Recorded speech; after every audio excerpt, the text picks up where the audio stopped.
تعمل ايه لو انت طفل صغير واهلك سابوك في البيت لوحدك وسافروا؟ هتحب التجربة ولا هتخاف؟ انا جمال وده بارت 1 في سلسلة نشوف ايه في افلام الكريسماس.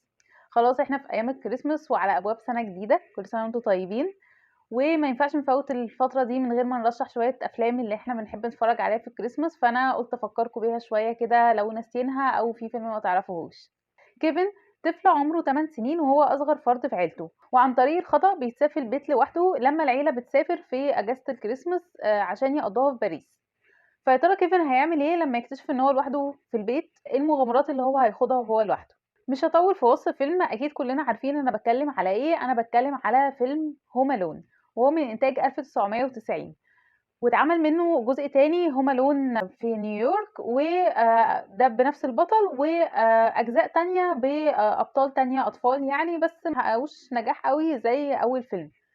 فالفيلم طبعا من كلاسيكيات الكريسماس، ودي اول حاجه بنفتكرها لما نبقى عايزين نتفرج على فيلم كده ليه علاقه بالكريسماس. فانا قلت ما ينفعش يبقى عامله سلسله زي كده وما افتكرش معاكم الفيلم ده وحلاوته بصراحه، يعني خصوصا ان هو فيلم من ايام الطفوله، اللي هو انا فاكره من زمان جدا لما كان بيجي في التلفزيون، وببسط جدا لما افتح والاقيه واقعد اتفرج عليه. فيلم عائلي جميل، فيلم الاطفال جميل، ويعني مش هقول اكتر من كده يعني عليه.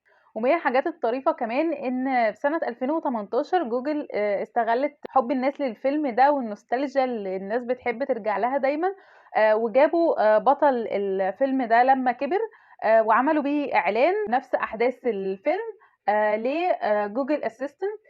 وكان حاجة ظريفة جدا قوي. لو حابين تشوفوه ممكن هتلاقوه على يوتيوب. فزي ما قلت هو مش ترشيح قوي على قد ما هو تذكير كده ان في حياتنا فيلم جميل كده نتفرج عليه، ونقضي بيه ساعتين كده نفصل بيه عن عالم الواقع والشغل وكل الحاجات اللي ورانا دي، ونقعد كده في السرير مع مشروبنا ونتبسط بيه.